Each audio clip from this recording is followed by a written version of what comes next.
Hey, Eli Watson here. Before we start the episode, I want to let you guys know that the Small Town Monsters Kickstarter for 2024 is going on right now. I will put the link in the show description, but I also want to inform you guys that one of the things that you can get by backing the project is a DVD or a Blu-ray release of my documentary, Cursed Waters, The Creature of Lake Okanagan. Throwback all the way to the very first episode of Cryptid Campfire, and we did the Battle of the Lake Monsters, which featured Ogopogo. Well, last year in May, I traveled to Lake Okanagan in British Columbia and did an entire documentary on Ogopogo, and that is set to come out in June of this year. But it will only be a digital release unless we reach our stretch reward, and it would be awesome to have you guys back. I've backed myself. I'm trying to get my own DVD copy of Cursed Waters, and I would love for you guys to have one as well. Without further ado, let's get started with the episode. It can only be attributable to human error. You're entering paranormal. Where will we go next? It's a phantom from another time. No one, Mr. Muller. That's it, man. Game over, man. Game over.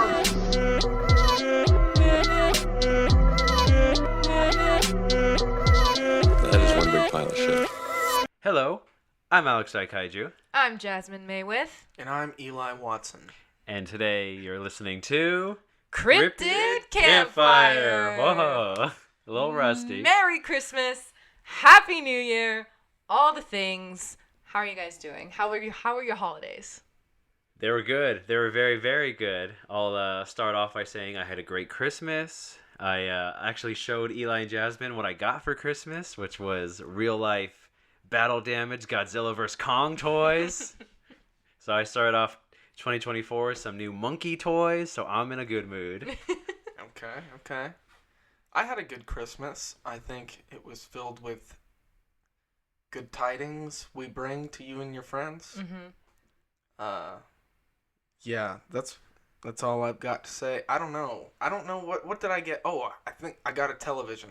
Yes, you did. Yeah? I'm scared to share that information because that's what I got for Christmas. I didn't get much else, That's okay. but I got a TV and Nice. I'm very happy with that. Good. So I mean, you're like a movie guy, so that's like the thing to get you. yeah, it is. So now I want to get. At first I just wanted to get a Nintendo Switch, but now I want a PlayStation 5. Yeah? Well, what games you looking at? There's a new Star Wars game coming out this year. Ooh. There's that new Star Wars game that came out last year. There's also Lego 2K driving. Oh, that actually looks dope. Dude, it looks so awesome. I want to play that game. So, yeah, that's what I'm looking at. Nice.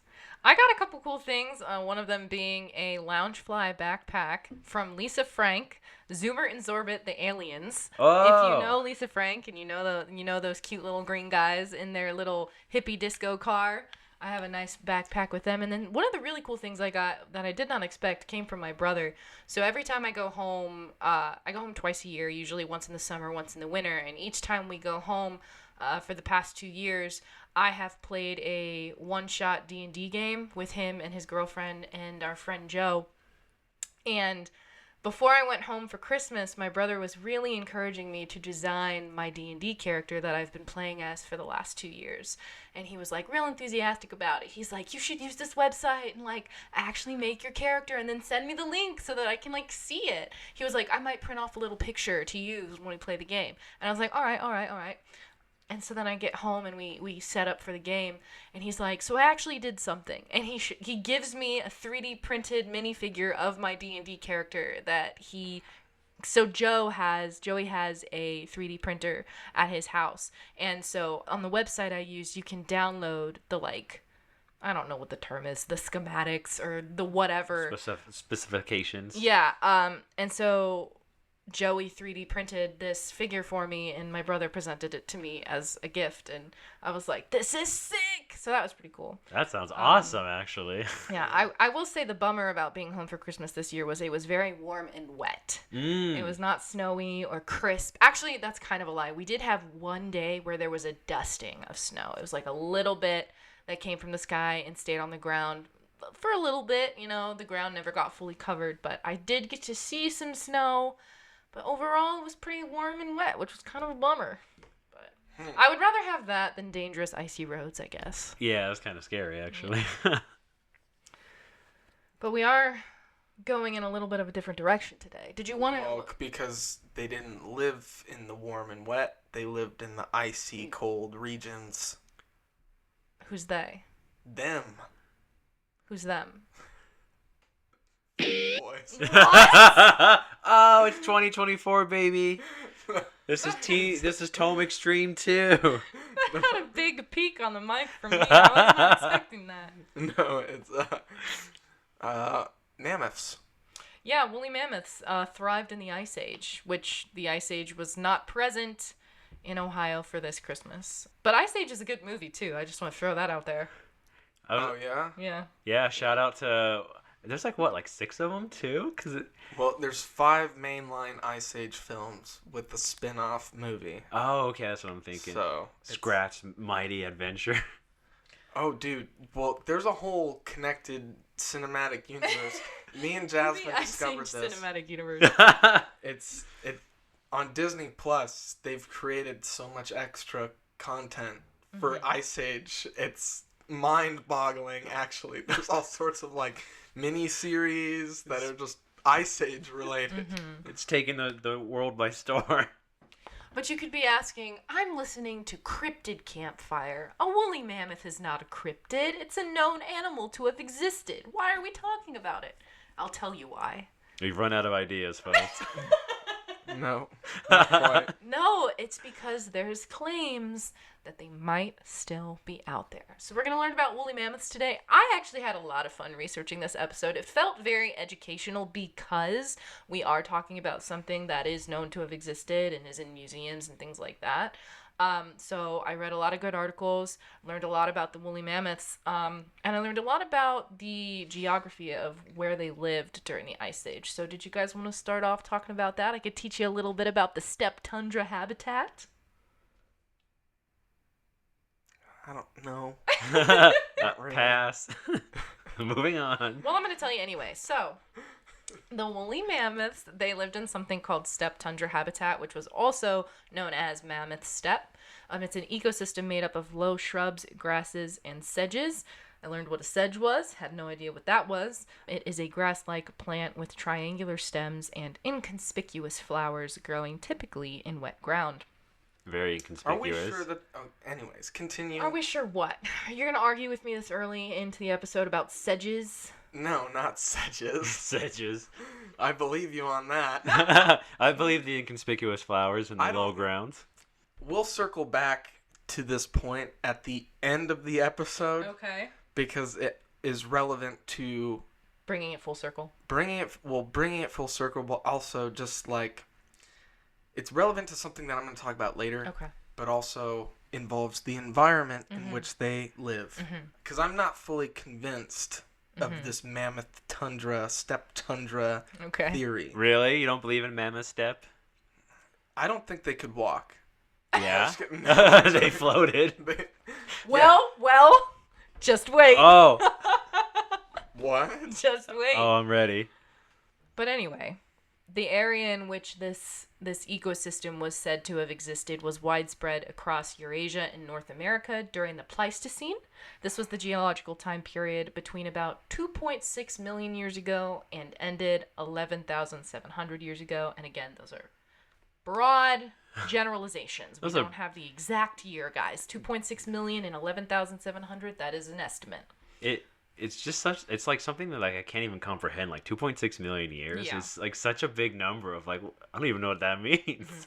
But if you had to guess, I did already say Eurasia and North America, but if you had to guess exactly where these areas were, what would you say it would be today in modern day? Like Do you have an idea? I have a vague idea. Uh-huh. I'm gonna say Siberia. Yes. Yeah. So Russia is definitely part of where the territory was back then. And then there's also some evidence that populations also inhabited forests of the present-day Midwestern United States. Ohio. Maybe. Oh. But we'll probably talk more about those locations when we talk about the fossils and remains that have been found, because we've got a little section that we want to talk about that later. But first, we should hit what a woolly mammoth looked like. Yeah, some why did physical you go facts. off talking about where they live first? We don't know what we're talking about. What are they small? No. Are Well- they tiny rat-like creatures? No. Why do they look like dolphins? What? I'm just asking the relevant questions that our viewers, our listeners, are asking themselves at this point. Because surely they've never heard of a woolly mammoth in their entire life. You know what? I sense a little bit of sarcasm. A little snark in that delivery Yeah, right there. No, it is true. Most people do have a general idea of what a woolly mammoth looks like. But I want to get specific. Like, do you know how fast a woolly mammoth may have been able to run? 60. No. 45. No. 25? You're close. Oh, 24. Keep going down. 20 miles? 20 miles an Okay. hour, yeah. So that's the kind of stuff I want to talk about. Which is still pretty fast for a big-ass mammoth. Yeah. Well, you gotta think. The only people who could outrun that would be like Usain Bolt. Yeah. I can't run 20 miles an hour. No. Can you? Me? No. No. But some facts. What do you know about a woolly mammoth? All right, so I'll tell you what I know about a woolly mammoth, just based on osmosis through pulp culture. Basically, an elephant, big giant African elephant, covered in fur, wool even to cut the woolly mammoth part, and they had giant tusks that shot out 4 to 8 feet wide or so. They had giant tusks. And they would pick up saber-toothed tigers, and they would throw those around, and they'd pick up the big ground sloths, and they'd choke them with the tusk, rip off the head, start sucking the juice inside. Oh my gosh. Yeah. Alex's versions of mammoths are very violent. They're killers. Nature's perfect murder machine. Well, we might get to that point, but according to the science, Yeah. woolly mammoths were actually herbivores, so they consumed leaves, fruit, nuts, twigs, berries, all that kind of stuff. But they are warm-blooded, large and slow-moving. I said are like they exist.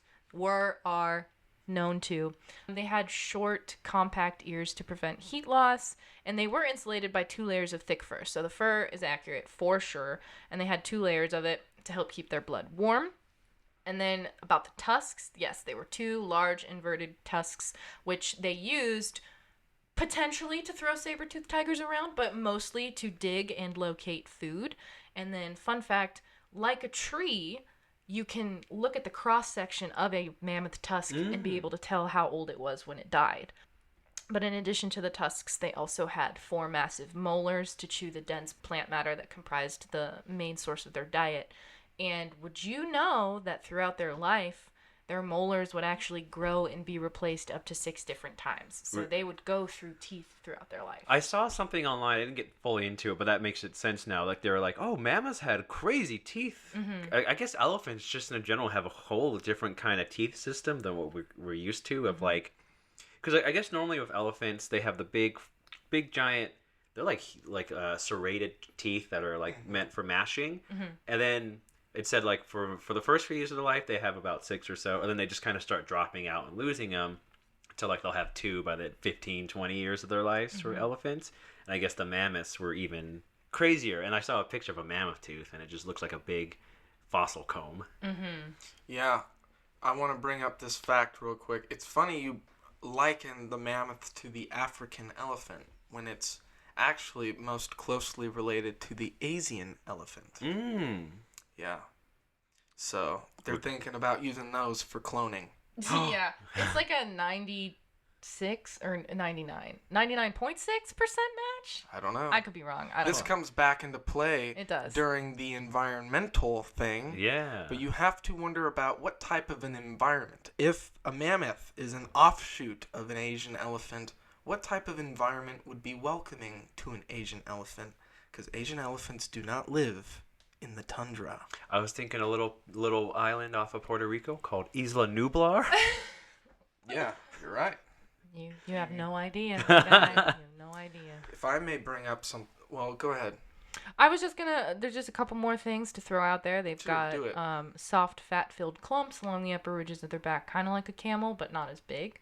And then obviously these. Or would it be bigger because the mammoth was bigger than a camel? Or which came first, the mammoth or the camel? Because would it be like, Well, technically camels have big humps bigger Like than mammoths. the smaller mammoth. Yeah, yeah. But there were giant camels that lived alongside mammoths. Big prehistoric ones. Right here in California.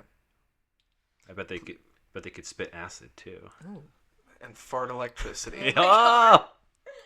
But the humps help keep the animal insulated and energized during the long frigid months in the barren landscapes. And then height-wise, we're going with 9 to 11 feet tall. Mm-hmm. Weight, up to 6 tons. Lifespan, can you guess the lifespan? 35 to 40 years? 3. Huh? Like butterflies, man. They just get massive super fast and then they die. No. It's better to burn out than fade away. The lifespan of a woolly mammoth was estimated to be about 70 years. Oh. And then tusk length 5 meters, top speed 20 miles per hour, and we already mentioned the diet being leaves, fruits, nuts, twigs, and berries. Science says the vocalization was very close to Ray Romano. Oh Jesus! Hi, guys. Yeah, fun fact, through osmosis and pop culture, I've learned that mammoths could climb trees. Yeah. No, the woolly mammoth also lived here in North America, as we've established, but they also had a contemporary, the Columbian mammoth. That was not as adapted for the cold as the woolly mammoth. Lived as far south as Costa Rica. And, so, close to the Isla Nublar. Yeah. Or Isla Snorna if it's in the sequel.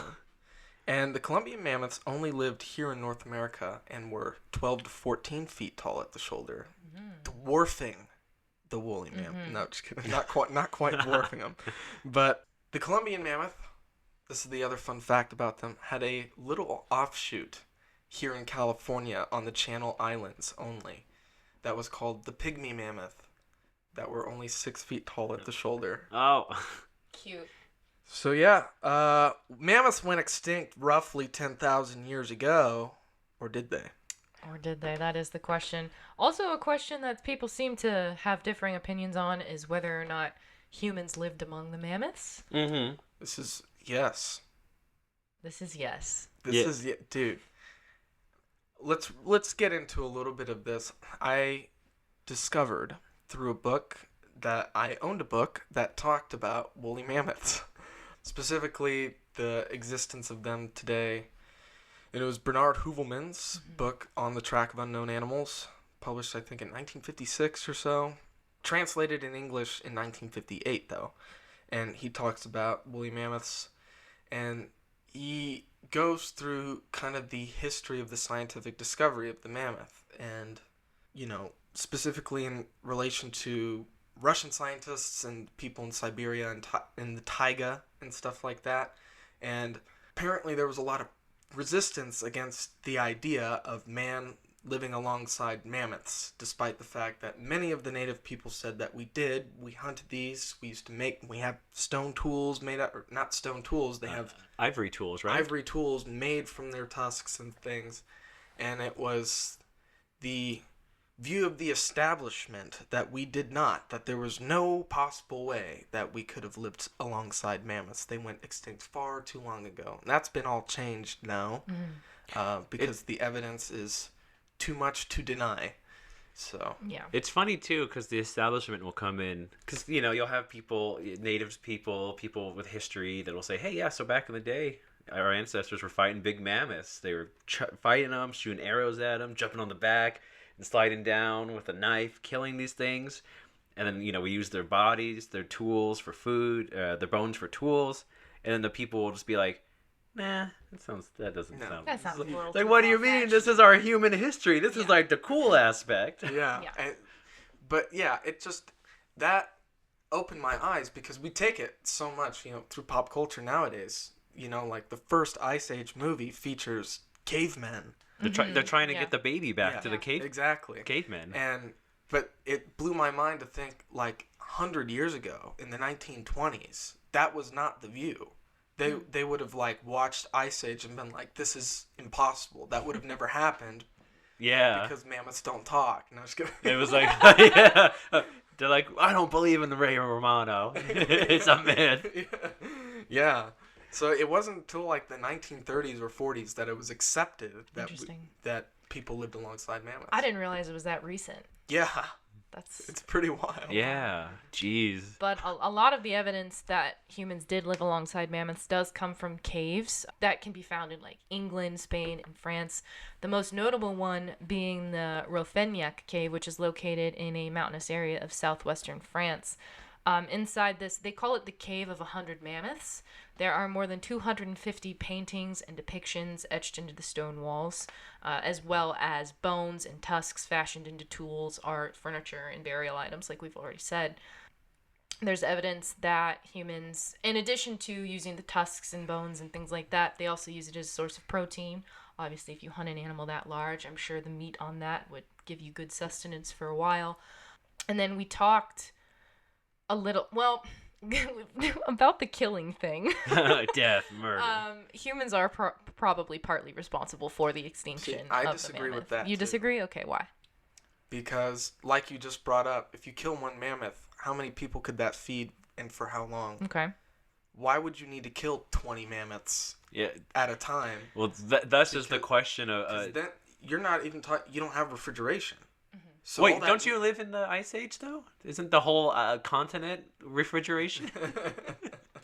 I mean, it would last longer than somewhere like in the equator, but I hear what you're saying, and I have respect for the people of that time, but I also just want to point out that humans are humans and humans are greedy. sure. So And they love to kill things. I wouldn't be surprised about the overkilling. You're also talking about people, the native people of Russia and the native people of North America, who have traditionally always had a tremendous respect for nature.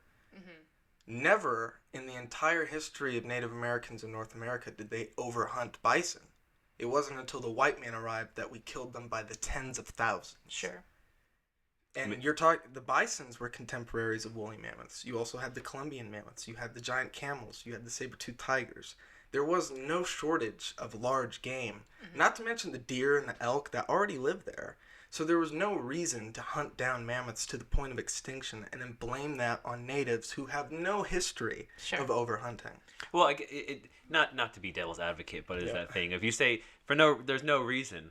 What if there was? What if the mammoths were just as smart as man, and it was man or the mammoth who was going to be top of the food chain, baby? I did also want to reiterate that it's not said that humans are the reason. It's humans played a part. Sure. Because some of the other things that were at play were just the simple fact that they had slow reproductive rates, so there weren't baby mammoths being born left and right or anything like that. Sure. Yeah, that makes and sense. then also we have the natural climate change, which we'll talk more about at some point, I think. But sometimes extinction just comes for you, baby. yeah. But according to the science and according to the research, they were forced to live in tighter areas of land because of the way the environment was changing and shrinking. And this also caused the genetic pool to shrink. So you've got the problems related to inbreeding and things like that. But all of that being said, the mammoth's population was essentially reduced to two small communes of about 500 to 1,000 each. There was one on St. Paul Island just off of the southwest coast of Alaska, and then the other one was on Wrangel Island off the northeast tip of Russia. And the Wrangel Island mammoths existed up until about only 4,000 years ago and then disappeared quite suddenly. So the evidence there points to the human hunting expedition as being part of the cause. Just think about it. Woolly mammoths and Jesus existed at the same time. Maybe he gave the Sermon on the Mount on top of a woolly mammoth. Dude, yeah. He was like, hey, listen, guys. I know I'm saying I'm the son of God, but you guys got to check this out. And he brings a mammoth up. Check this out, guys. Well, there is discussion about the mammoths in Noah's Ark as well. I think you read something about that. Are you gonna talk about that at all? Yeah, but do you want me to Later. bring it up now? No, you don't necessarily have to. There's a If it fits little better somewhere little else. breadcrumb for later. We got Noah's Ark up in this thing too. Yeah. We'll do it. Also, I want to make this point so my audience doesn't think I'm a moron. I understand that 4,000 years ago was about 2,000 years before Jesus. yeah. So Yeah. I was doing that math in my head too, and I was like, well, we're having fun. It's okay. Yeah, we're Yeah. having fun here. We're poking light. Okay. I have learned over the years about Russia, but Russia, specifically Siberia, has kind of a similar history to the United States, to where you had native people living there, and then the Russians came in and took over. And I always thought, like, oh, Russia's part of Siberia. It's been that way for hundreds of years, but it wasn't always. They went in there and conquered it, and did a lot of things similar to what we've done to Native Americans. So, anyways, so what you had was the Russians were Russian Orthodox Christians, and they brought their religion, and so you had the native stories mixing with the newfound religion that they were given, or possibly forced into, and so that leads to some interesting legends about mammoths and Noah's Ark. Oh. So, here we go. You have the Yukagir people of the taiga. And so for those who don't know, the taiga is a large forest. It's actually the largest forest in the world, covering 3 million square miles. Jesus. And so the Yukagir were Christianized, and then they tell this story about Noah and the Ark. And so Noah wished to have mammoths on the Ark, but when they first stepped aboard, The boat sunk. they nearly capsized the Ark. And so Dang. Noah just shut the doors and left. Wow. God said, Noah, I need you to get 2 of every animal. And Noah said, I'm trying to do the best I can here, God, but these mammoths are going to sink the boat. You're going to have none if we try to get them on. He's like, I already got African elephants. I got Asian elephants. I got gray elephants. These mammoths are over the weight capacity. Yeah. Not only that, the legend continues, because as the flood came in and drowned all the mammoths, their bodies were floating. Oh, no. Oh, no. So they're buoyant. Just a little hump on the back. Yeah. And as the waters receded, the bodies all kind of drifted naturally to the Siberian tundra. And that's why their bones are all there in the tundra. So not even the native people believed that the mammoths lived in the tundra. That's Yeah. interesting. And I think that furthers my argument that I will make later in this episode. Let's go. Well, speaking of the remains and the fossils, that's probably a good segue to this section of notes that I have talking about the finding of fossils and the permafrost and all of that. So permafrost is, if you don't know, you can probably assume what permafrost is by using context clues. Permanent frost or something like that. But it is a permanently frozen layer below the Earth's surface, which consists of soil, gravel, and sand, usually bound together by ice. This permafrost usually remains at or below 0 degrees Celsius, which is 32 degrees Fahrenheit, for at least 2 years. That's when you become a permafrost, is when you're that cold for that long. And it's often found in Arctic regions such as Greenland, Alaska, Russia, China, and Eastern Europe. So this is why you can find a lot of tissue samples, skeletons, tusks, anything in this area. The tissue samples collected contain intact DNA. You can find undigested food in mammoth stomachs. You've got the fur, the tusks, and all the stuff like that. So there's a lot of mammoths that never fully decayed.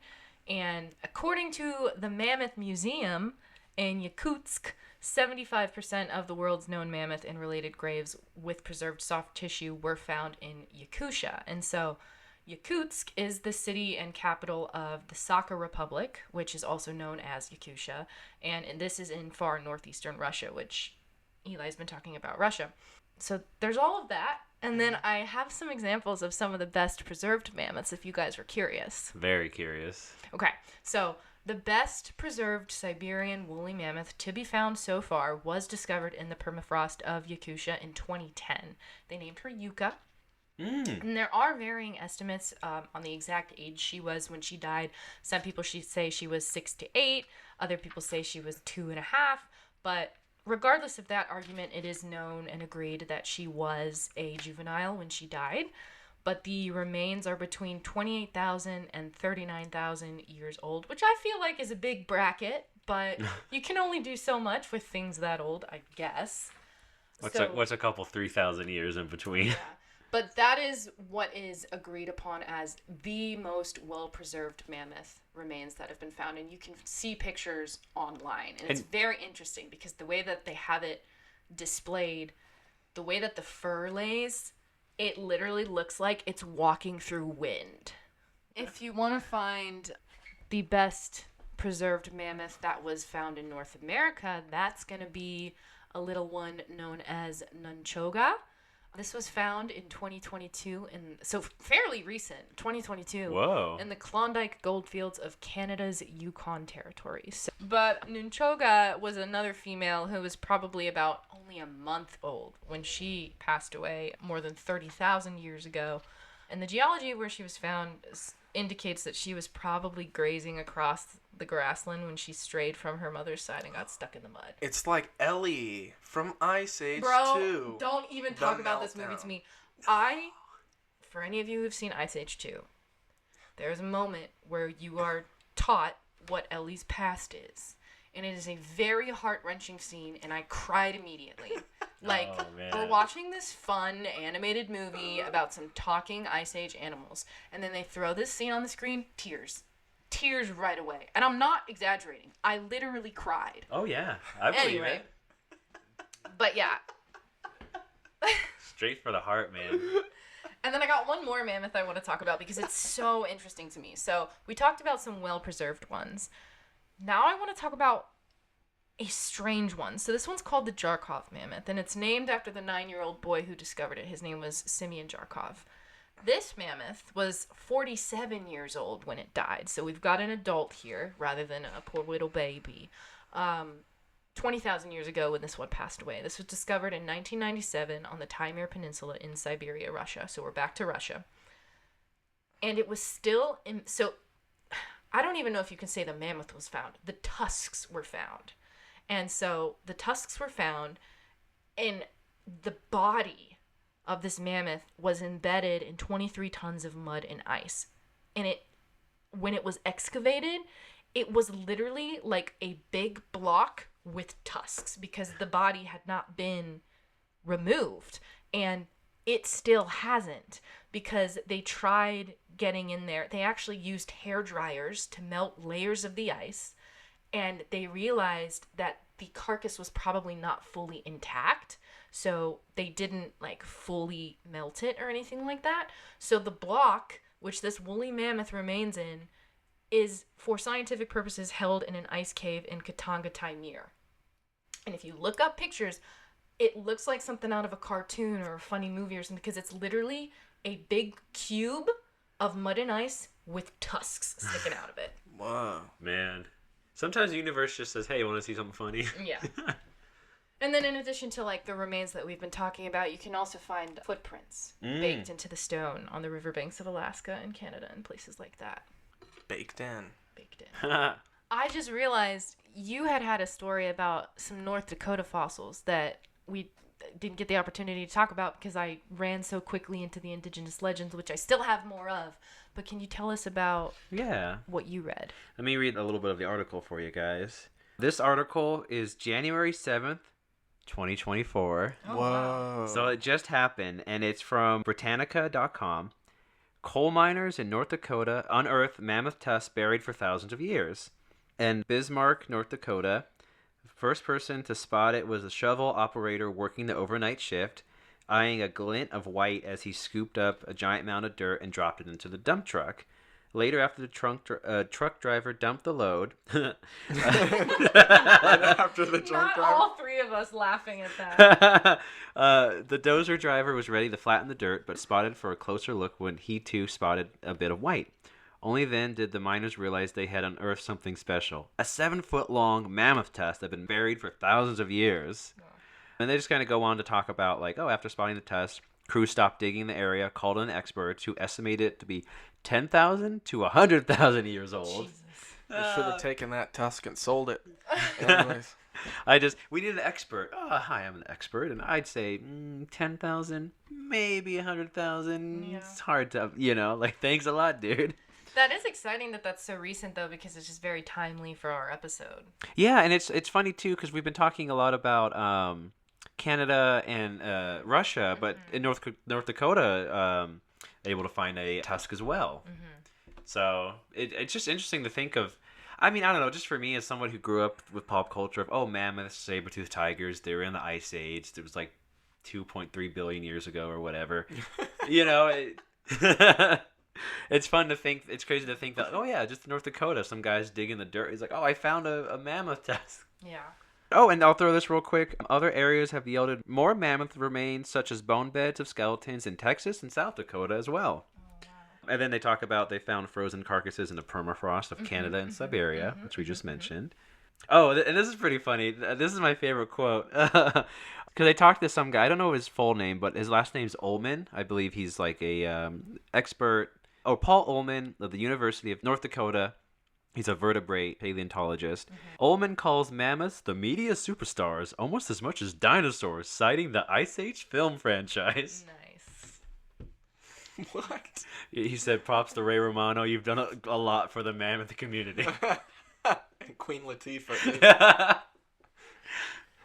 All right, so I have a quote that I would like to use as a segue for a new subject. This comes from an article written by Hammerson Peters called Legends of Living Mammoths in Canada. And there's a YouTube video that accompanies it. It's literally the same information, just in two different forms. And I read the article version on Mysteries of Canada. And the quote is this: "A surprising number of indigenous traditions native to Canada, along with a handful of relatively modern reports by white frontiersmen, indicate that some enormous, hairy, elephant-like creature roamed the boreal wilderness of North America well into the 19th century and perhaps beyond." So now we're getting into it, guys. Now we're getting into the mammoths are not extinct. They're still around. They're still kicking it. Yeah, I guess. I do have quite a handful of stories that I have tried to whittle down into the simplest of facts. Pick 3. No, I don't want to just pick 3. Let me tell them all. Okay. That means there's 9 of them. Because, well, the thing is, there are different aspects of each of them. They're not all the same story. If they were all the same thing, like when you talk about Bigfoot, it's like, I was in the woods and I saw something walk by a tree sometimes, it's like, okay, well, how many times are we going to tell that same story? Every story that I'm about to tell you has a different element to it. It has something unique about the story. So the first one I have is going to start off with the Northeast Algonquians. They told of a great moose, which had a kind of limb that grew between its shoulders, sort of like a fifth leg to prepare its bed. And this information comes from Pierre-François Xavier de Charlevoix, who was a French Jesuit priest who traveled through the upper country surrounding the Great Lakes and French Louisiana in the early 1720s. So he was most likely referring to the Abnaki people of what is now southern Quebec when he wrote this in Volume 5 of his 1744 History of New France. This is the tradition of the large moose. It says, "He has, they say, legs so high that 8 feet of snow do not embarrass him. His skin is proof against all kinds of weapons, and he has a kind of arm which comes out of his shoulder, and which he uses, as we do, with ours. He never fails to have a large number of moose in his wake, who form his court, and who render him all the services he requires of them." The Great Moose. A great moose. All hail the Great Moose. So he's got like a whole system. I guess so. He's got a whole... What did you say? He's got many other mooses in his court? Yeah. Yes. He's like regal about it, This is evidence to your theory that they're as smart as humans. I'm telling you, dude. Listen, the people of the past knew something that we're about to discover very soon. There was another Algonquian legend mentioned in this article, which appears in American anthropologist Wilson Duncan Strong's 1934 article, "North American Indian Traditions Suggesting a Knowledge of the Mammoth." He included a story from the Naskapi, which he recorded himself when he was visiting the Labrador Peninsula in eastern Canada. Here's this story. Again, these are the quick facts. I've taken out all of the embellishment. I'm just telling you what happened. So it's an old man and his wife. They were out cutting birch for ladles, and their daughter had stayed back at the family tent. And this huge monster, known as Cachito heard them chopping wood and came and killed the parents by trampling them and then eating their bodies. Oh. However, he tossed aside the unborn baby that had been in the mother's womb. Oh my good lord. So the daughter had heard all of the commotion but had stayed in the tent, obviously. You don't want to, come out when you're hearing all that craziness. But when it was quiet, she went out and had followed her parents' tracks into the woods, which is where she found what remained of their bodies as well as her newborn brother. And so she took care of him. The baby ended up growing into a strong boy who was skilled with a bow and arrow. And when he learned how his parents had died, he set out into the wilderness to look for the creature and kill it because he wanted to avenge his parents. And somehow he very easily found it, challenged it to a duel, and ultimately he did kill the monster, brought its head back to his sister's camp as a trophy, then removed its ears to make a bed from them. Oh. And so Strong wrote, when asked to describe the monster, the informants said he was very large, had a big head, large ears and teeth, and a long nose with which he hit people. His tracks in the snow were described in their stories as large and round. One Indian who had seen pictures of the modern elephant said he thought that the monster was that elephant. Does this story also involve 3 bears? Nope. What? I've heard... Okay, I read somewhere, I didn't write it down, a very, very similar story. Mm-hmm. The exact same scenario of the setup. Okay. The newborn baby grows up to be a skilled hunter, and he decides he's going to get revenge. And he knows that this monster is the greatest monster that lives in the woods. And so he goes out to go hunt it, and the monster, who's never been hunted before, gets scared, so he sends out 3 bears, the brown one, the white one, and the black one, to go fight this guy. And he beats them, all of them, and then they come back to the big mammoth, supposedly, at the end. The story never says mammoth, but for our sake, we're just going to say mammoth. The bears come back, they tell the mammoth, hey, this guy kicked our butts. And he's like, well, is he huge? And they were like, no, he's really small. Then the mammoth's like, okay, well, then I'm going to go deal with him, and then he gets killed. Wow. Huh. Yeah, no, that's a different story entirely.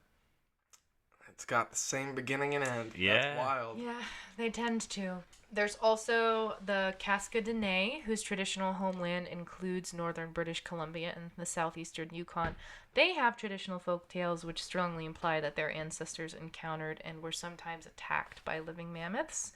So there's the 1964 ethnography on the Casca that American anthropologist John J. Honigman related an old story about a huge nocturnal man-eating predator called either Nuuti or just altogether Nuti, which was described as a big monster like an elephant and emitted tremendous howls. This one's much shorter, kind of funny, but I don't know how much we want to laugh.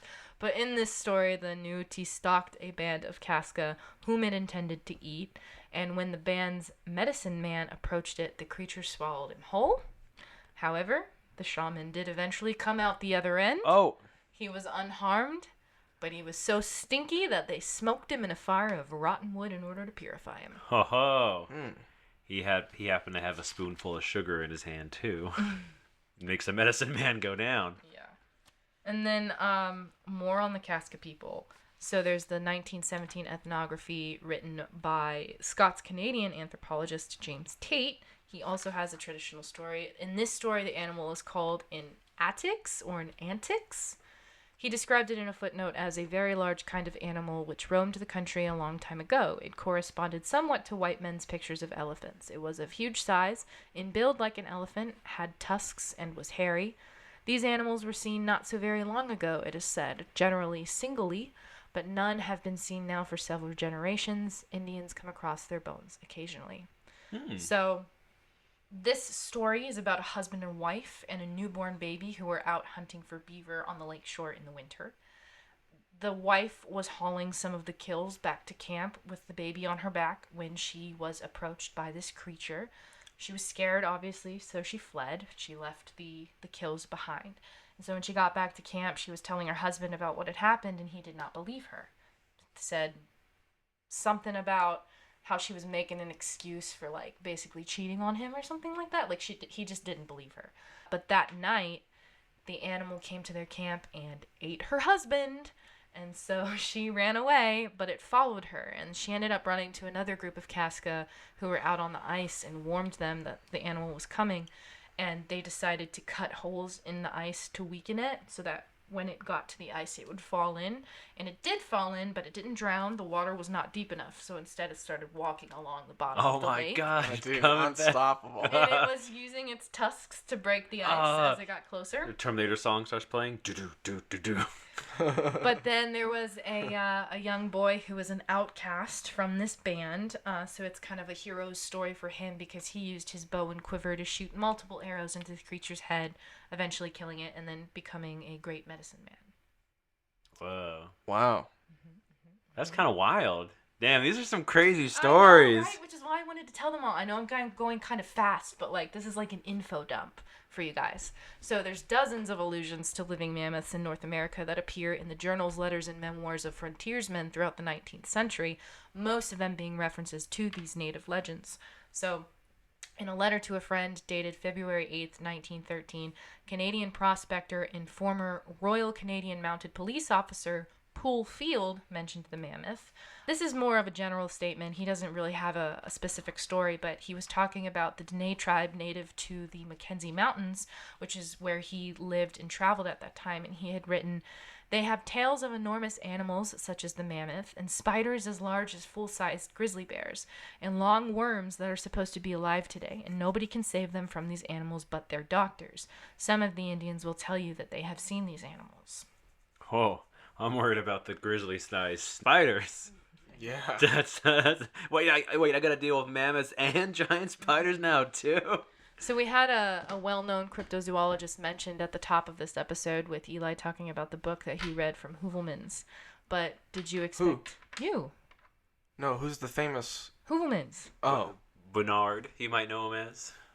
I didn't expect that. But did you I expect... didn't see that coming. Did you expect Sanderson's name to come up today as well? It makes sense, but no. Where there's one, there's always the other. I know, but he's not really involved directly, but I was excited to see his name in doing the mammoth research. But he established the Society for the Investigation of the Unexplained. And in those archives, did you want to say something about it? Oh, C2. That's the C2. cool people call it. Yeah, I'm a member of C2. What about you? Yeah. But in those archives, there's a letter dated from July 12th, 1971. And the signature of the letter writer is kind of hard to decipher, so we do not have a name for the person who wrote this letter. However, in the letter, this person describes the story of meeting an old native man named Gugo while visiting the town of Moosonee in northern Ontario. And so through a Cree interpreter, the letter writer learned that Gugo was a Dene who claimed to have frequented the valley of the South Nahanni River. And the old Indian told the traveler that the Nahanni was home to a variety of dangerous and unusual predators, including hairy wild men, brutal bear-sized dogs, and enormous cave lions. The lions, he wrote, kill everything when in the mood, including the bears, moose, and what would appear to be mammoths, the latter being described as creatures bigger than all the others, with long noses. I assume that this is what was meant by the description, as Gugo didn't have a name for it, and the interpreter seemed rather amazed. Fun fact about the Nahanni. There's the Nahanni Valley. It's also known as the Headless Valley. Do you know why it's called that? Because it's haunted. That's what they say. That is what they say. Oh, really? That's what they say. I was going to say, because there's legends of, like, not just woolly mammoths, but, like, hairy wild men and giant snakes and spiders. And it's like, did they just, like, find, like, headless bodies strung up, like, Predator style? I don't know the story behind it. I also saw on a YouTube video, another YouTube video comment more, someone said, the Nahanni Valley is extremely difficult to get to. And then a person responded and said, no, it's not. Me and my friends are camping there next weekend. No! Get out of the valley. Get out. Well, I want to take this opportunity to mention something that I find interesting. You know, when we were talking about the science earlier in this episode and the facts and how the woolly mammoth is an herbivore and only eats twigs, berries, nuts, seeds, fruits, and all that. Sedges even. Sedges, yeah. All of these stories are about the mammoths eating people. Just rip them apart. Being these aggressive monsters coming to kill people. See, yeah. If they were like that, I don't know if it's necessarily to eat them, though, because, like African elephants will kill people, and Asian elephants will kill people, and not eat them, Yeah. kill them. I would imagine mammoth, if provoked, would do the same thing. Or, just being territorial. Some animals like that are just territorial. So, that I could believe, if they're just being overly aggressive, I could see people killing them just to kill them. Yeah. Because they're like a big threat. I mean, it's just that thing of like, well, mammoths existed. We have proof, basically, that humans interacted with them. And of course, it's just like, all right, well, we're people. We're trying to live on the land. And then there's just these giant monsters out there. Yeah. They're hairy. They got a fifth arm coming out of their face. And also, they just have giant sharp teeth. Like, it's us or them. And apparently they have 3 bears that they can rely on. Yeah, dude. So, north of the Dene territory in the Arctic Circle lies the domain of the Inuit nations, some of whom also have traditional stories about living mammoths. These 2 that I'm going to tell you are kind of like the super interesting ones. This better be good. I think it is. So, in his 1990 collection of Northern Aboriginal legends, American folklorist Howard Norman included 2 stories. So, one was an Inuit adaptation of the Genesis flood narrative, which he attributed to the Caribou Inuit, who inhabit the barren lands northwest of Hudson Bay. And this story supposedly explains that and why the mammoth actually live underground, which is a belief that the Caribou Inuit shared with the Kaska and other Dene. Well, yeah, I have a lot to say about mammoths living underground. Do it. Because is this what Byrd said? Admiral Byrd. Does this have to do with the Hollow Earth at all? Oh my goodness. I totally didn't even think to look into that for this episode. Wow. No. Has nothing to do with that. Just a secondary theory of animals living under the earth grounds. No, but you finish your story.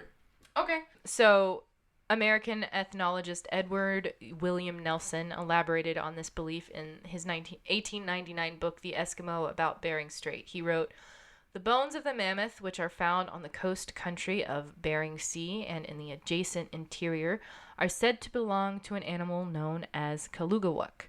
The creature is claimed to live underground, where it burrows from place to place, and when by accident one of them comes to the surface, so that even the tip of its nose appears above ground and breathes the air, it dies at once.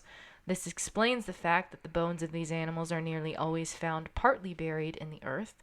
The Eskimos say that these animals belong to the underworld, and for that reason the air of the outer world is fatal to them." That was pretty funny to think, like, you see, like, an elephant nose, like, burrowing through the ground. You guys are about to be mind blown. I'm ready. Do Let's it. go. So, we're going to go across the ocean, back to Russia here for these stories, because there are some interesting similarities between what you just said and what some of the people of Russia have to say. So, you have the Chukchi people that live in the north of the eastern tip of Asia. So, like... North of the eastern tip. north of the eastern tip of Asia, so like northern Russia, I'm assuming. Like northeast, you could just say. Northeast Russia. I mean, they believe that it is an evil spirit that lives beneath the ground and moves along narrow passages. And when a man sees one of these creatures' tusks sticking out of the ground, he must dig it up at once. Otherwise, it disappears and carries cursors with it as it travels elsewhere. And interestingly, there's another legend of the Mamantu among the Yakuts, which you mentioned, the Yakuts. Yakutsk and Yakutia. Yeah, Yakuts and Ostyaks peoples. And it's a giant rat. Oh. The Mamantu means, what it translates to is that which lives beneath the ground, and it cannot survive the light of day. The moment it comes into the light, it is struck dead. And its wanderings underground are caused by earthquakes. Oh. And I think that's really, really interesting because, as we'll get into, further south in Mongolia, There's a legend of the Taishu, which is a giant mole with tiny eyes, short tail, and digs enormous tunnels in the snow with its 2 teeth shaped like picks. Sounds a lot like tusks. So we have actual ROUSs. Oh my god. Did you ever watch The Princess Bride? No. Oh. Oh man, you gotta watch Princess Bride this year. Put it on the watch list. I will. Here's another piece of evidence. This comes from the Manchu Dynasty. Roughly like late 1600s in an encyclopedia work called The World of Animals, written by Kangxi, the first emperor of the Manchu Dynasty. Oh. So not only was he able to conquer an entire country, he had time to write an encyclopedia about animals and write about what's called the Fenshu, the underground rat of the north, also known as Yenshu, the self-concealing mouse, or Shumu, the mother of all mice. Mushu, the dragon from Mulan? Shumu. Mushu, baby. Apparently, this mouse weighs 10,000 pounds, What the heck? with teeth like elephants, and the people of the north make tools and bowls and knife handles from their tusks. Interesting. Which sounds a lot like mammoths. Yeah. But I think, and I'll bring this point back up later in the episode, but I think what we're witnessing with these types of legends is not remembrances of mammoths being alive, hence why they're attributing it to living underground and it being a rat. What it is people who don't know what they're really looking at finding bones sticking up out of the ground. And significantly, the wanderings are caused by earthquakes, with bones probably jutting out after earthquakes. So I think that's what we're looking at. I don't think those are necessarily evidence that mammoths are still alive. Well, there's the theory that that's where we get the Greek myth of the Cyclops. Is they found elephant bones, and with just like, because an elephant skull just has a big hollow point in the center of the head, because that's where the snout comes out. Interesting. And so you figure, like, Greek times, people just like, oh, I have this giant skull that looks like a human head, but with like a one-eye socket. Like, Right. So that's where they think the Cyclops came from. Right. Because in all those legends, there's never mention of a trunk. Because you would never even know that it had a trunk. Some of them are. Remember the fifth arm to prepare his bed? No, not those. Just specifically the ones about them living underground. Where they keep Gotcha. keep calling them mice and rats. Gotcha. Especially because you figure if you find like the if you know what a rat skull kind of looks like, a elephant skull kind of has that similar like weird teeth structure. So it's very funny to think like, oh man, this is a big ass mices running around here. Yeah. Mices. Alex, you mentioned, or you made a joke earlier in the episode about floating mammoths, and I said, oh, you just wait. That's where this comes in. I'm So ready. there's another mammoth story. They're floating after the flood. Sure. They're all dead, though. We can go with that if you want, but I have something better. So the other mammoth story in Norman's book derives from the Kobuk River Inuit of northeastern Alaska. So an Inuit hunter who always hunted barefoot had gone looking for marmots in the mountains near the Salmon River.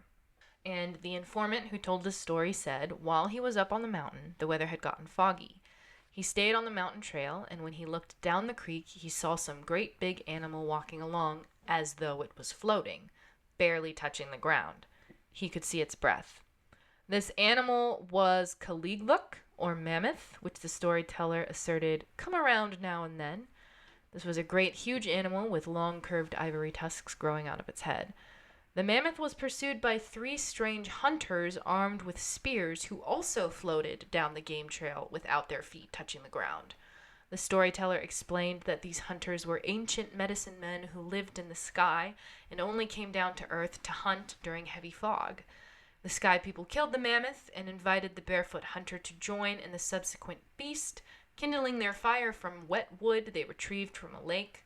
And out of gratitude for his company, the sky people granted the marmot hunter the ability to cut and drill jade with his little finger. Oh.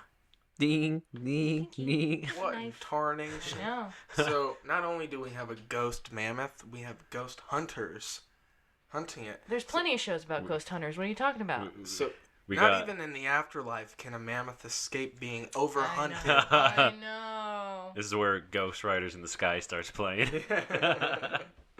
Man, that is pretty wild. Like, Too much to process because already it's like, oh, there's floating mammoths, but also we got sky people now too. Sky people, sky fish. Where does it end? Oh my god.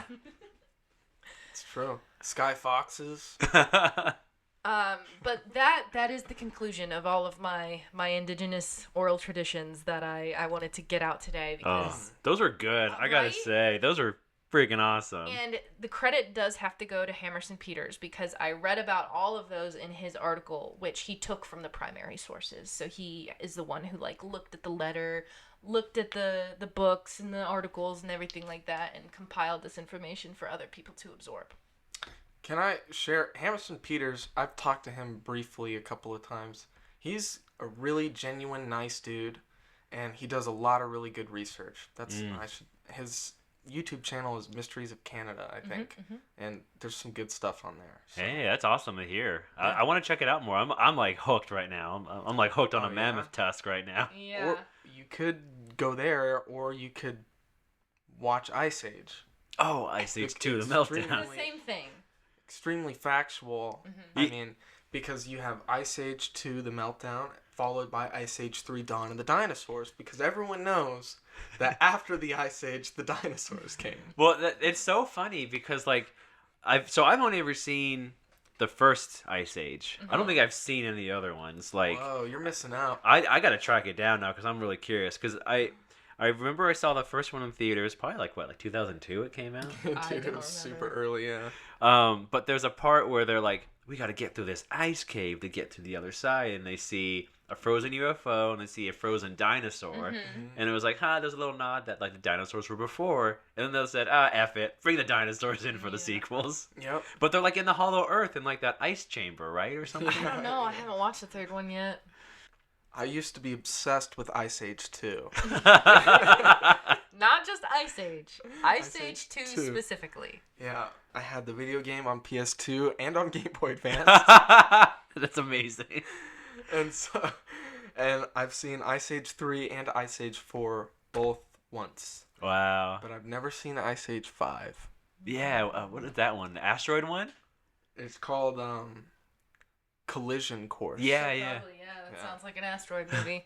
You know what? One of my favorite parts that I do remember from the first Ice Age is when they're just going about their day, and then they meet the dodos. Yeah. And the dodos are just super aggressive, and they start falling into the lava pits. Yeah. And then the one falls, and then there's 10 left, and they're like, "That was the last female.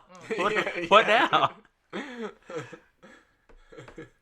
So that was my list of indigenous oral traditions, but there's also newspaper reports. There's also articles talking about things that are even more modern. So among the oldest written references to a supposed population of woolly mammoths surviving in Canada are the journals and memoirs of David Thompson, who was an explorer. His crew went through the Athabasca Pass in what is now the Alberton Rockies in 1811.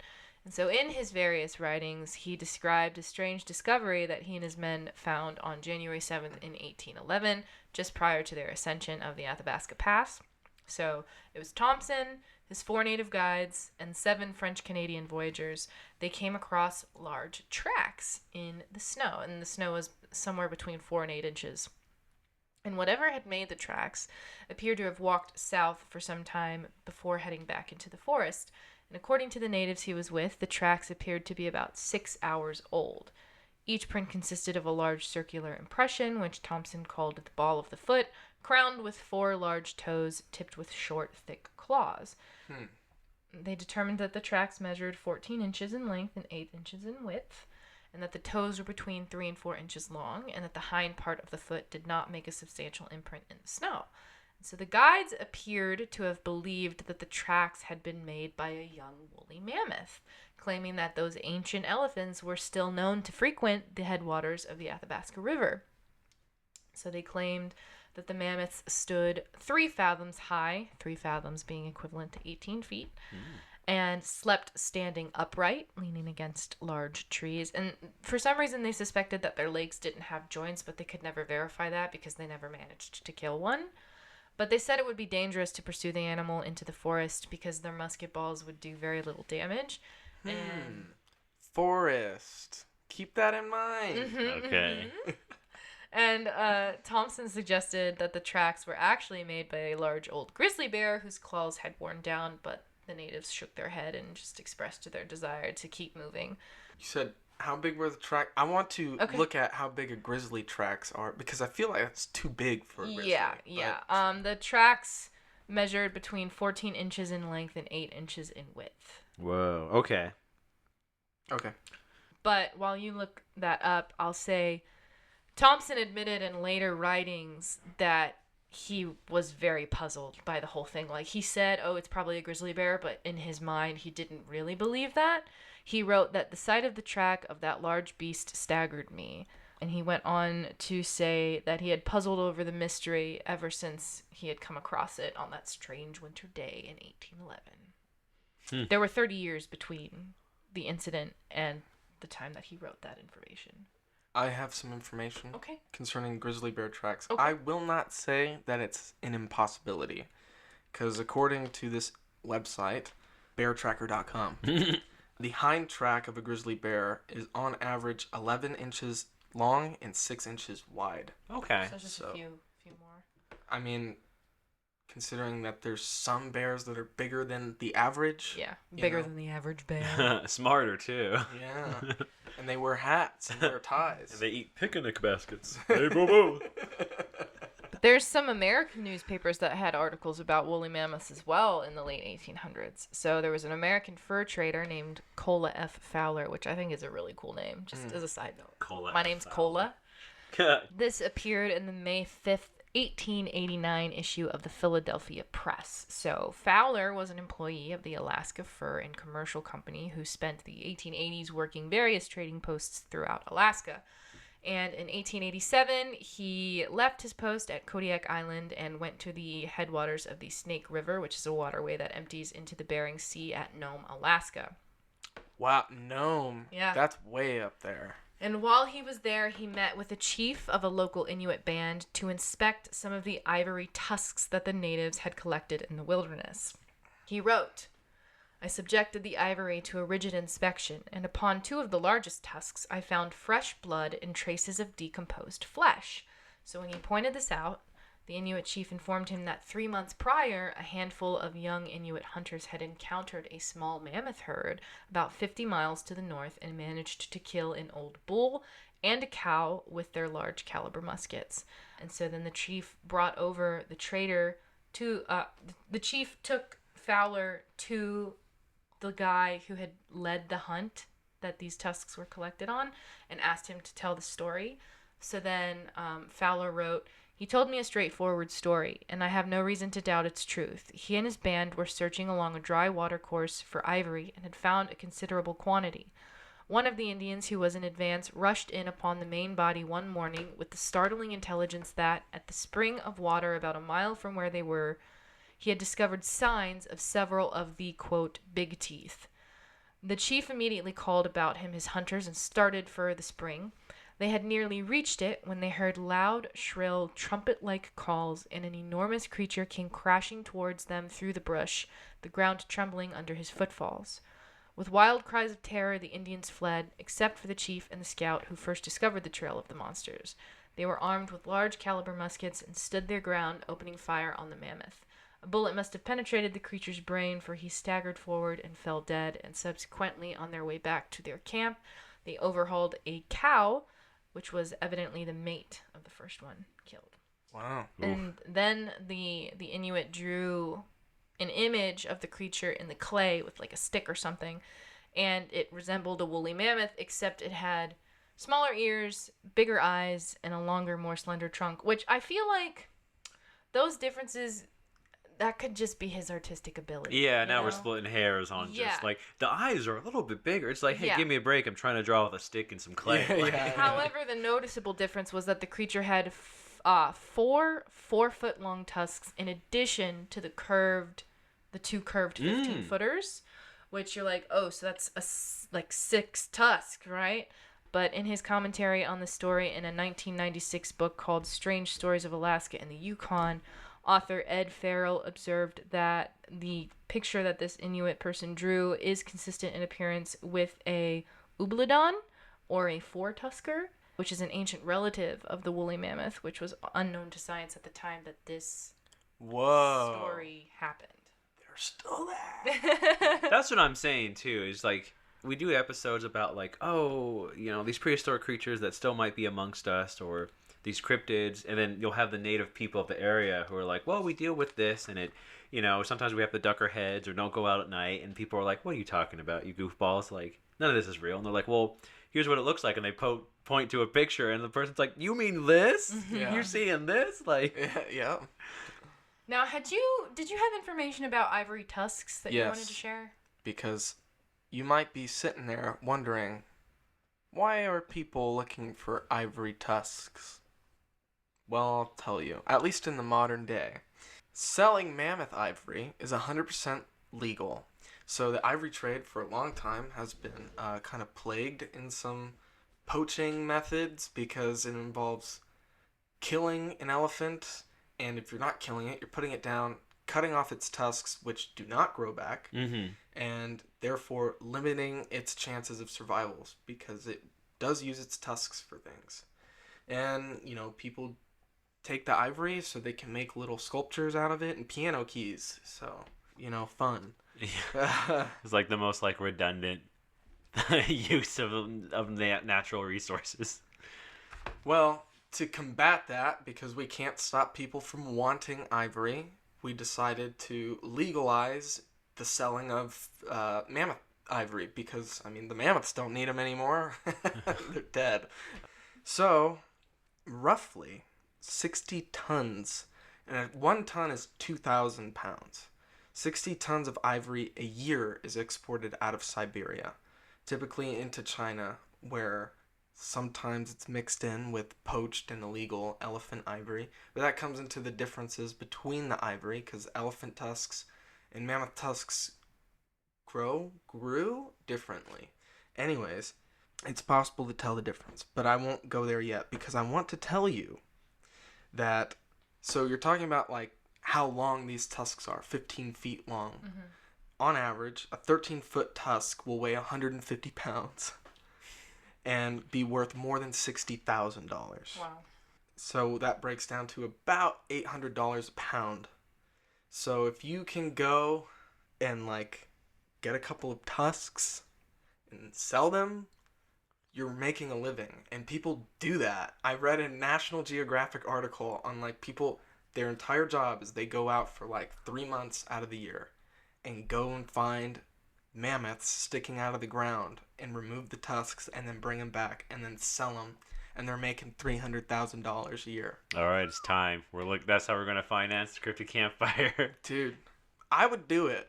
Yeah. I would do it straight up. 3 months of work a year? My question for you is, who's buying the tusks? James Chinese. Bond supervillains. Typically Chinese traders, where they'll take the ivory or the tusks and then process them into things that are then sold elsewhere. So like little statues and piano keys. So they'll just buy it wholesale and then Start doing whatever they break down of it.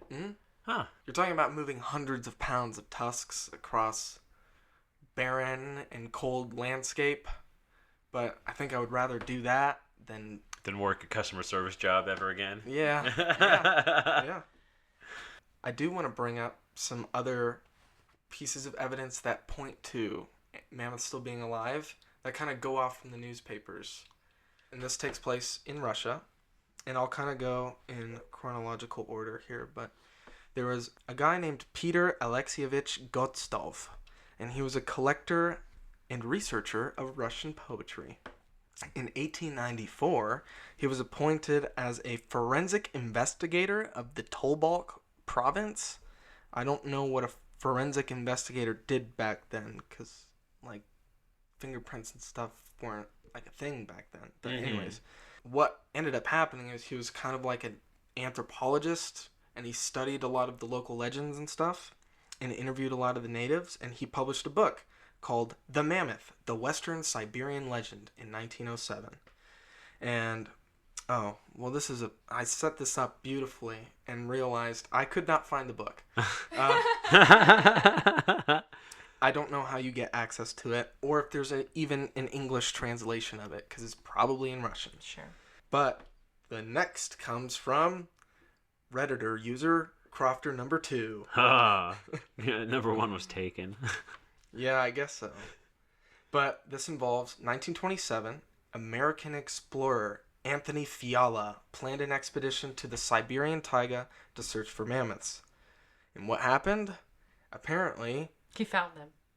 they found him. he was going with his local guides and was about to enter a forest, and they refused to go in, saying that the mammoths lived in there. And so I guess he didn't go. Take note, forest. Again, strange. Anyways, 1962, cryptozoologist and geologist Vladimir Pushkarev was told by a Yakutian that a large animal with a large nose and tusks had been seen occasionally by hunters prior to the Russian Revolution, the Russian Revolution occurred in 1917. So that would place it roughly 100 years ago.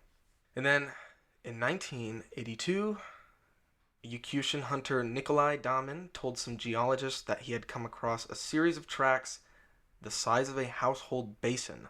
I'm not sure how big that is. I meant to look that up. But he followed these tracks until they disappeared into a wood. Strange. At the edge of it, he noticed a large tuft of brown hair that had been snagged on a branch.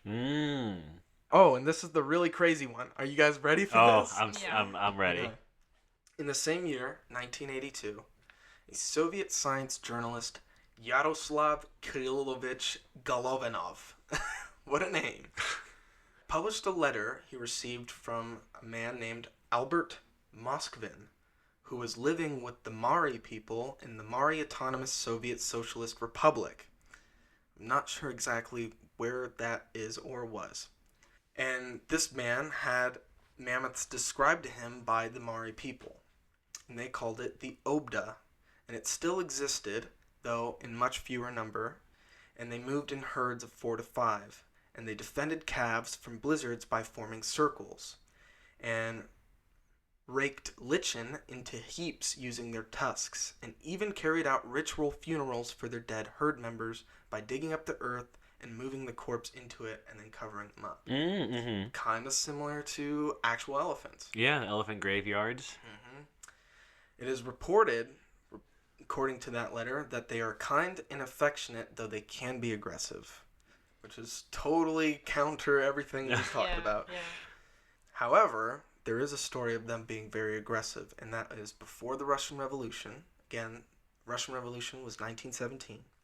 A herd of angry mammoths actually destroyed buildings and fences and forced people of 2 different villages to leave and relocate to a new place. And the final thing that they added was that they don't typically leave visible tracks, as the hair around their ankles is long enough to obscure them. That's what I was wondering, because, well, based on the preserved mammoths that we've seen, where the hair, they're kind of long, but it's like a normal amount of like fuzziness. I feel like I've seen depictions of mammoths where their hair goes all the way down to the ground, especially there's an episode of Primal by Genny Kartovsky with the caveman and the dinosaur, and they fight the mammoths, and they have really long fur, and so it looks like they're kind of gliding when they're running around and stuff. So that could explain the floating imagery from one of the previous stories. And especially, too, because I want to say, I don't know if I'm making this up, I could be, but the idea of like a mammoth being chased by hunters, prehistoric or, back in the day, they say that they used to know how to like snowboard or use pieces of wood to go down mountains and hunt things. So if you figure the guys are floating behind the floating mammoth, they might be on like kind of like primitive snowboards or skiing behind it, and it looks like they're like soaring, but like So interesting. Kind of nuts, right? Yeah. I read a couple things about Russia and modern day sightings, like in the 1940s and 1978. In the 40s, there was a rumor that there were some military pilots who flew over Yakutia and had seen a small herd of animals very similar to mammoths. And then in 1978, there was a story of a group of people who were on the Indigirka River in Yakutia, and that they claimed one early morning when they woke up, there was about a dozen mammoths just drinking from the river outside. Interesting. Who's Henry Tookman? Henry Tookman. So bring him up. This is kind of weird because it was just like an offshoot of I was reading Wikipedia, and in the 19th century, rumors existed about surviving mammoths in Alaska, which we've been talking about. In 1899, Henry Tookman detailed his killing of a mammoth in Alaska and his subsequent donation of the specimen to the Smithsonian Institute in Washington, D.C. The museum denied the story. Oh, snap. And I was like, what? And it says, then it's got the little number 188 with the parentheses. Yeah. So I clicked on the article, and it takes me to a really short little article off of Web Archive from the Tacoma Public Library Northwest Room. And it's maybe 9 paragraphs or so. So let me just read what this says. Henry Tookman, the article is, Mammoth's roar was heard all the way to the Smithsonian. And rummaging through the attic for something else, I recently came across a file I began keeping years ago on Alaskan improbabilities. Among the accounts of talking whales, lost emerald mines, backwoods flowing rivers, and mountain leveling beavers was a story told by Kondaker, who signed himself as Henry Tookman. It was printed in McClure's magazine in October of 1899, and unlike any other improbables, it has consequences. Tookman told of encountering mammoths on the Porcupine River near Alaskan Yukon border. While wintering at Fort Yukon in 1890, he said he passed the time by reading aloud to an Indian friend named Joe. One of the stories concerned elephants. When he showed Joe a picture of the elephant, the Indian became excited. He said he had seen such an animal up there pointing north and east.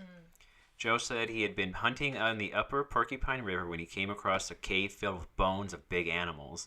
Cave opened into a valley, and in the valley was fresh tracks, footprints longer than a rifle. Joe followed the tracks to a lake, and in that lake stood a creature the size and shape he had never seen or heard around the campfire. He's throwing water all over himself with his long nose, and his 2 front teeth stood out before his head for 10 gun lengths, turned up and shining like a swan's wing in the sunlight. Alongside him, this cabin would look like a 2-week bear cub beside its mother, so this thing's big. Tookman said Joe wouldn't guide him to the cave, but told a younger tribesman named Paul how to get to the mammoth stomping grounds. They found the cave, found the valley, and sure enough, they found a mammoth. But how does one bag a mammoth? Tookman theorized that most mammoths have disappeared during a period of intense volcanic activity. If so, descendants of the survivor would hate fires. So him and Paul built a shooting platform in a tree, and then they built a smudgy fire below the tree, and sure enough, the mammoth came to stamp it out. At the time the mammoth was stomping, they were shooting, and they killed him too. Oh.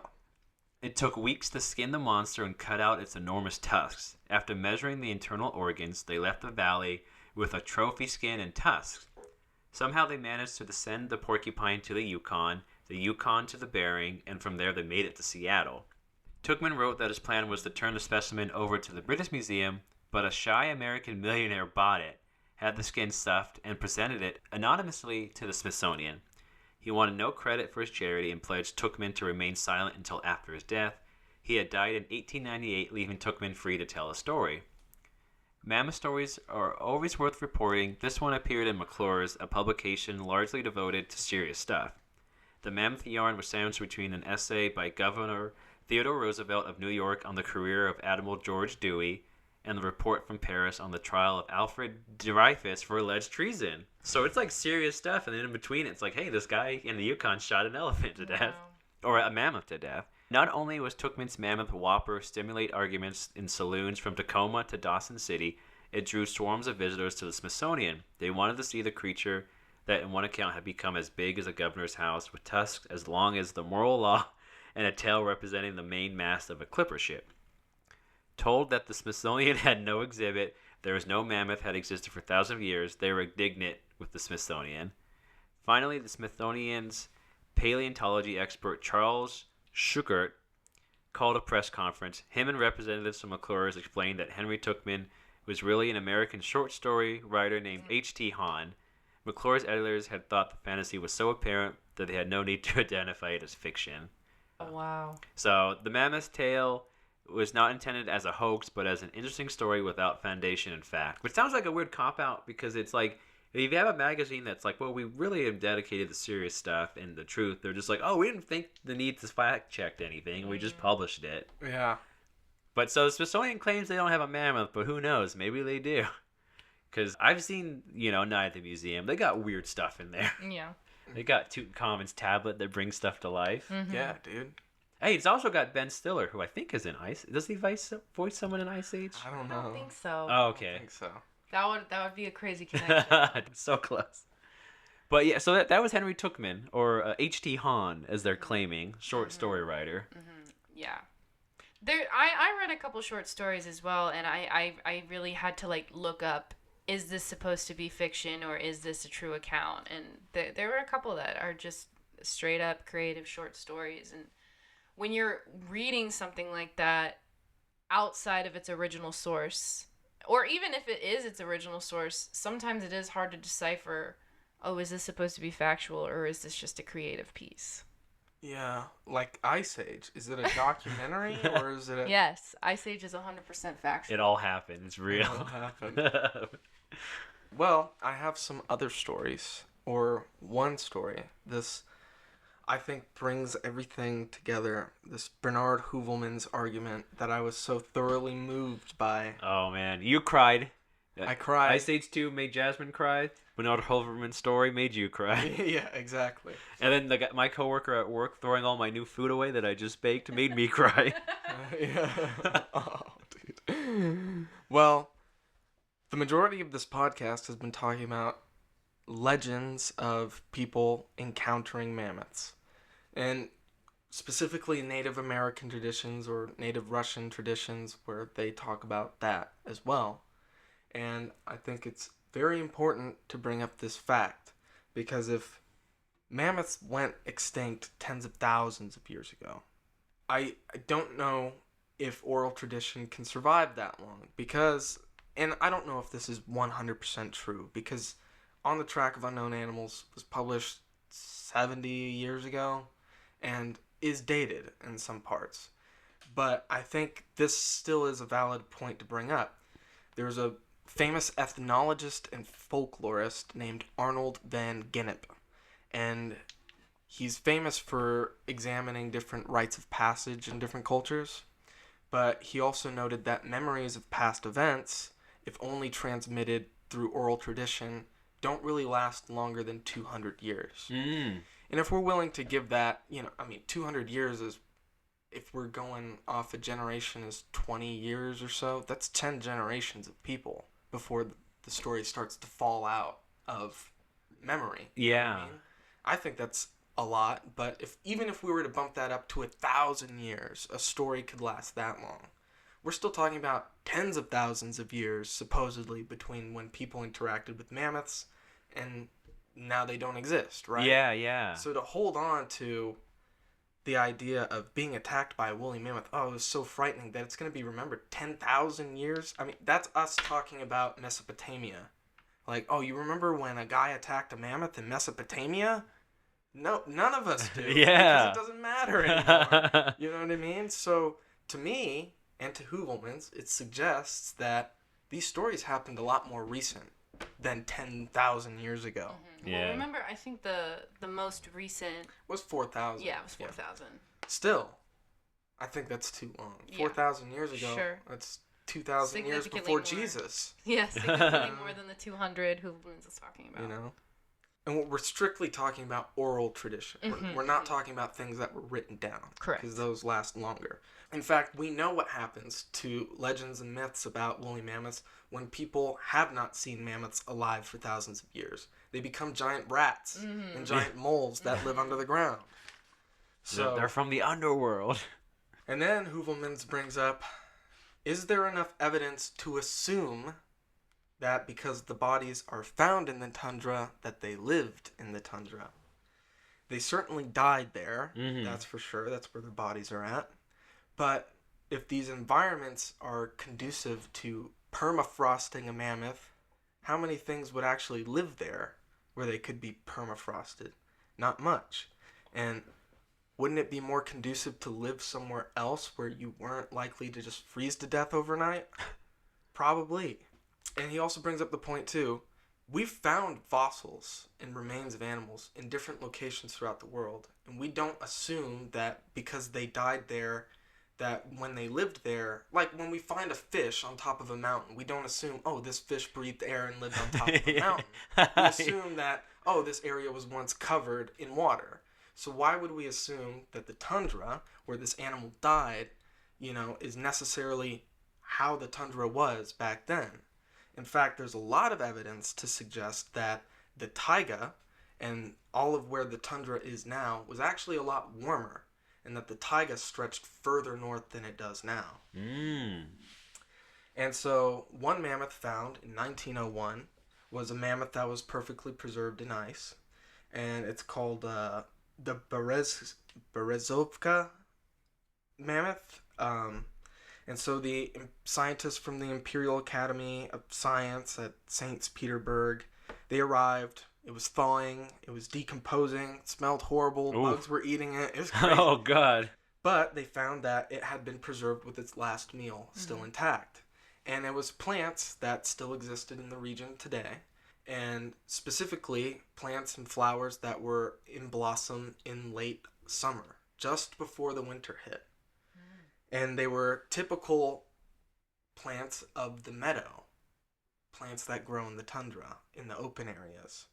But still, other mammoths that had been found, majority of them, what they were eating was pieces of trees, branches, conifers. Sedges, things like that. That points to more of a forest-like environment that they lived in.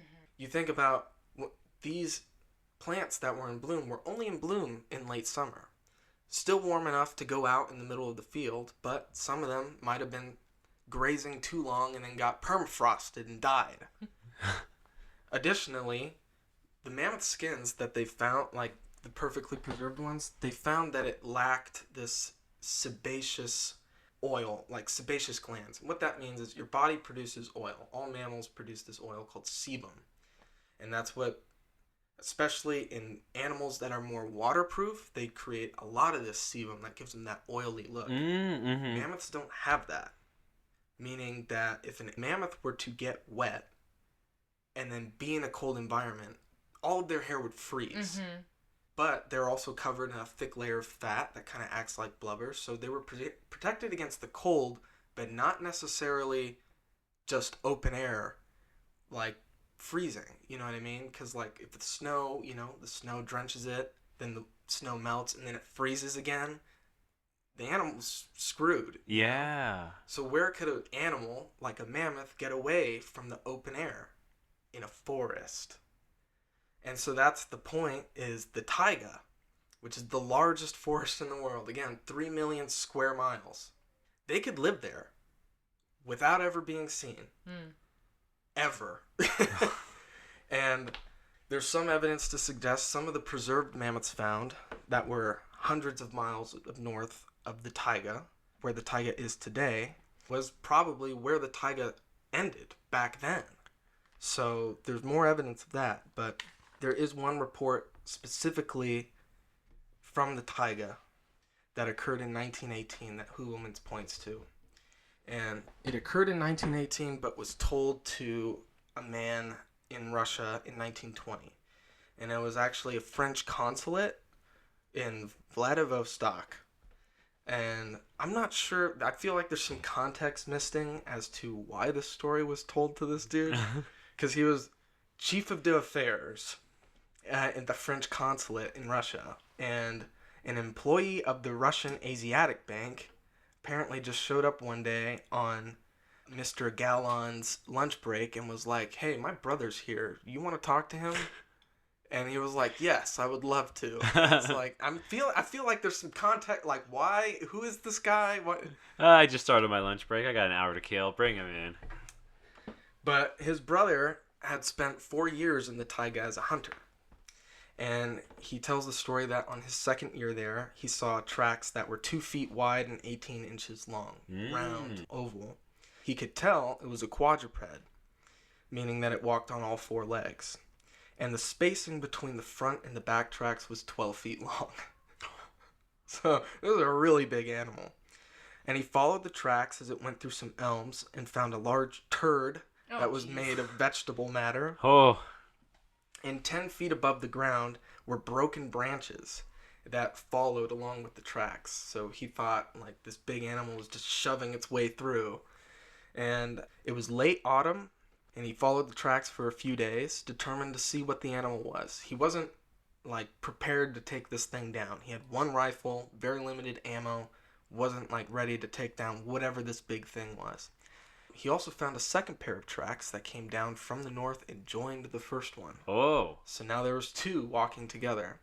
And one afternoon, he followed the tracks and could tell it was close, and that's when he saw them. They were just kind of eating from some saplings, these gigantic elephants with huge tusks. And they were dark chestnut in color, and they had long hair that was a bit shorter at the front. And he watched as they grazed. And when it got dark, he just left because he couldn't take the cold, and also he wasn't going to go start a fight. He couldn't win. And when morning came, he went back and they were gone. And he decided not to pursue them because, again, he couldn't kill them. Winter was coming. He needed to focus on something else. But he said that they were elephants. He said he was freaked out because he didn't know elephants could get that big. Mm-hmm. He had only seen elephants in pictures and was unaware that there was elephants in Russia. So what does that mean? Yeah. What does all this mean? It means they still live in the forests. Yeah. That's where I'm going with this. Well, if you were to be somebody who believed that they don't currently still exist, how would you feel about trying to bring them back?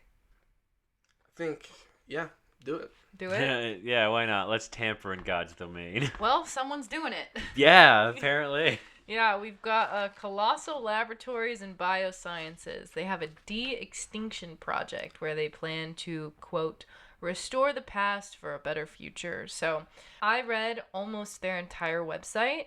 It's colossal.com/mammoth. We have the DNA, the technology, and the leading experts in the field. Next, we will have the woolly mammoth alive again. And then the world. Whoa. There is a reason that they want to do it. It's not just for funsies. Their de-extinction project... First, let me read this quote, sorry. Colossal's landmark de-extinction project will be the resurrection of the woolly mammoth, or more specifically, a cold-resistant elephant with all of the core biological traits of the woolly mammoth. It will walk like a woolly mammoth, look like one, sound like one, but most importantly, it will be able to inhabit the same ecosystem previously abandoned by the mammoth's extinction. Also, earlier we were talking about the Asian elephant and how closely they are related to the woolly mammoth, and I do have that number here. It is 99.6% a genetic match. So using that, plus intact mammoth DNA and modern genetic engineering, the task of bringing the mammoths back is well underway, according to them. They want to use gene editing, and by they want to use, they are using, like this is an active project. And they eventually want to create a hybrid Asian woolly mammoth embryo, which they will transfer into a healthy African or Asian elephant surrogate. Right. Because that's important. Yeah. About the cloning process. Mm-hmm. May I just share a little Yeah. bit? Yeah. Well, from what I know of the cloning process is you need a surrogate parent, which is why it's so important that an Asian elephant is so closely related to the mammoth. Because they're able to artificially impregnate an Asian elephant with the DNA of a woolly mammoth, and theoretically what's been done in the past is that it will give birth to that animal if they're close enough. And I started to go into the statement, but I rerouted because I wanted to read that quote. But they're not just doing it for funsies, like to just bring the mammoth back for the heck of it. So why? The eventual goal is to repopulate parts of the Arctic with the woolly mammoth, to strengthen the local plant life with the migration patterns and dietary habits of the beast. So it's basically to try and help save the environment, because the tundra today of Siberia and North America, where the animals used to graze, is rapidly warming and releasing carbon dioxide. And there's a whole list of reasons for why mammoths can hypothetically be a solution to this. It has to do with them knocking down trees and shrubs to make way for faster growing grasses and forbs. It talks about how they trample the snow to pack it down for a more compact snow layer to reduce surface insulation and keep things colder. You can read all about it on their website. Just wait. When they bring these mammoths back to life, they're gonna put them out in a meadow, and they're just gonna turn around and walk into the woods. Yeah. But basically, bringing the mammoths back is a climate change thing. Like they wanna try and fix the environment because they believe that the mammoths can do that. And so, in collaboration with the Alaskan government as well as the Arctic Native corporations, Colossal will pick the best locations for rewilding based on a number of factors, but on their website they map out 4 different hubs where they would potentially put the herds, 2 being in Alaska and 2 being in Canada. So Interesting. That's kind of wild.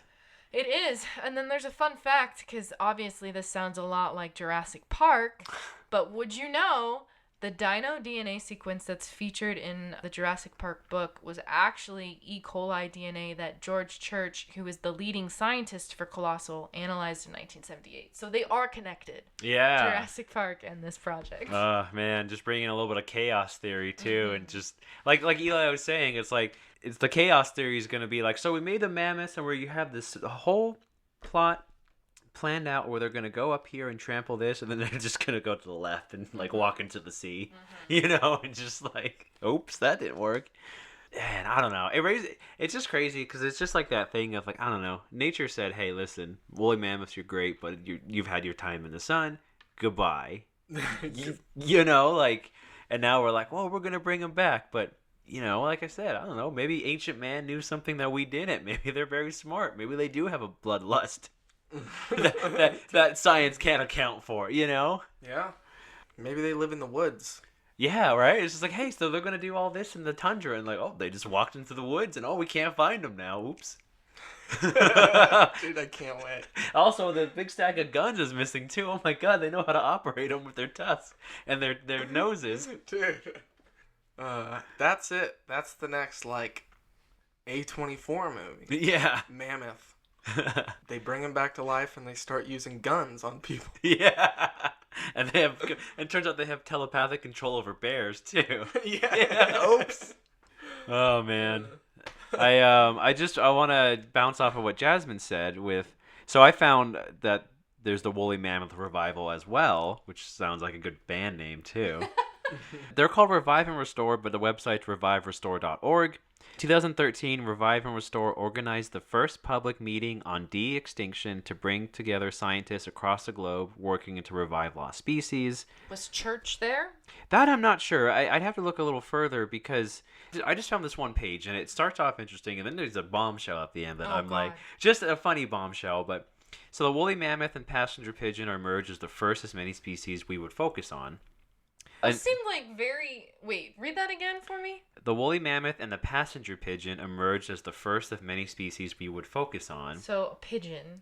They're starting with a pigeon and a mammoth. So two very different sized creatures. So they had a TED Talk. So the founder is Stuart Brand. He looks kind of like Larry David, funnily enough, but he's got some thylacines in the background on the board. So I think that's what they're aiming. But you can watch the co-founder Stuart Brand's talk, which he says, the dawn of de-extinction. Are you ready? I don't know, man. I don't know about these mammoths, man. But as we realize, bioengineering, genome research, cellular resources, and reproductive techniques being developed for the woolly mammoth revival could also advance conversation for living species. They mentioned the passenger pigeon.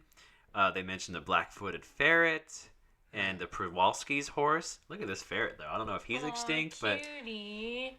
But they've successfully done the Przewalski's horse. Yeah, saving the last wild horse. We've seen them. They have them at the San Diego Zoo. Wow. Oh, here you go. From 2013 to 2021, hosted workshops, funded research, organized R&D milestones.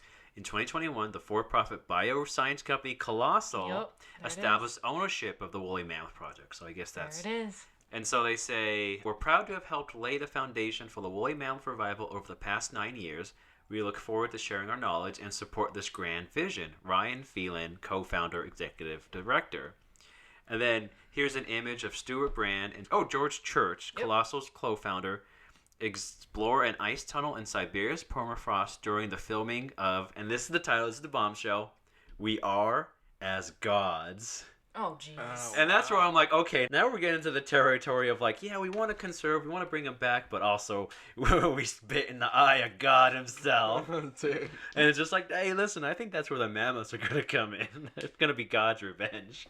On that bombshell, woolly mammoths, they're coming back. Maybe we can ride them as cars in the future.